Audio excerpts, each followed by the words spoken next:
J'ai vu la publication sur les réseaux sociaux. Je me suis dit que venant d'Arafat, c'est sûrement un nouveau complot, c'est sûrement un nouveau buzz qu'il est en train de monter. Après, quand j'ai vu la confirmation de Claudicia, j'ai vu la confirmation de quelques artistes français, j'ai su que ce n'était plus une blague et que c'était une vérité. Ça m'a terrifié, c'était horrible, c'était choquant. Si je perds un soldat comme Arafat, je perds une partie d'inspiration. Après, je me dis que bon, voilà, la vie elle est faite ainsi, il faut juste prier pour lui.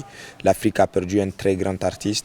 On va mourir à tout moment, ça c'est sûr, mais quand même, préparer la mort c'est aussi important. Ne pas aller se jeter, surtout qu'on a remarqué que c'était sans casque et tout. Il faut être prudent, c'est important. D'abord, moi j'ai été choquée parce que, je vais dire, quand tu as une jeune personne talentueuse qui a encore beaucoup à donner au monde, qui décède comme ça, c'est vraiment un choc. Et après, bien sûr, c'est très triste de perdre un si grand artiste si tôt. Donc, ce qu'on peut faire, c'est juste souhaiter donc des condoléances à sa famille et à tous ses fans. J'espère que tout le monde continuera en tout cas à honorer sa mémoire et qu'il repose en paix. Bon, connaissant Arafat, moi j'ai pas cru, hein. J'ai dit hey, c'est du buzz.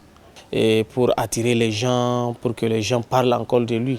Parce que tantôt les gens disent qu'il n'est pas mort, il est réveillé. Les gens disent encore qu'il est décédé. Ça m'a touché, ça m'a touché. Mes condoléances à toute sa famille, à ses fans et à tous les artistes africains. Et d'aller doucement, la vie n'est rien. Vous voyez, non, la mort, elle ne prévient pas. Tu peux être en très bonne santé et mourir tout de suite. Du coup, que la terre lui soit légère.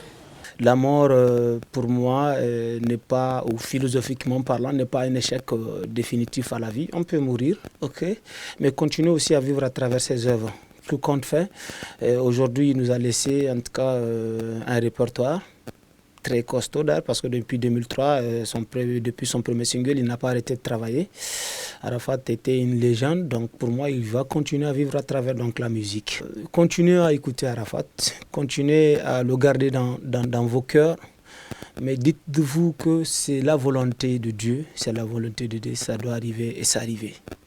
Moi d'abord, je suivais vraiment les infos.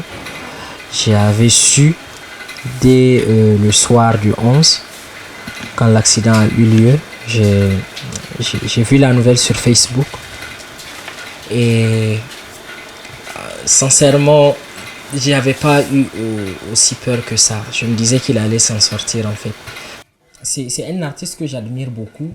Je le respecte parce qu'il a su s'imposer, il a su se faire respecter dans sa musique.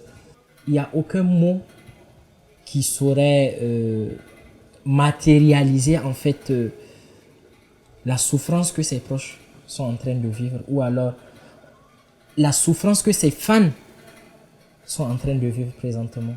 Et moi personnellement, en tant qu'artiste, je suis très touché qu'on ne l'oublie jamais. On me dit qu'il est mort, mais franchement, jusque-là, j'y crois pas trop. Je suis encore sceptique.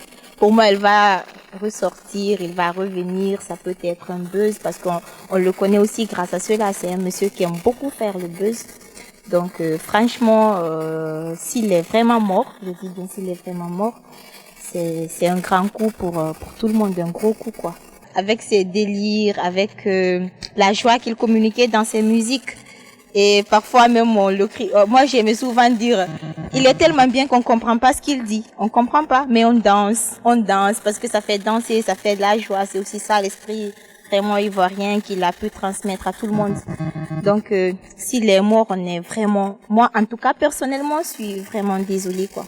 Et courage à sa femme, courage à sa famille, courage à ses proches. Il reste à jamais dans nos cœurs.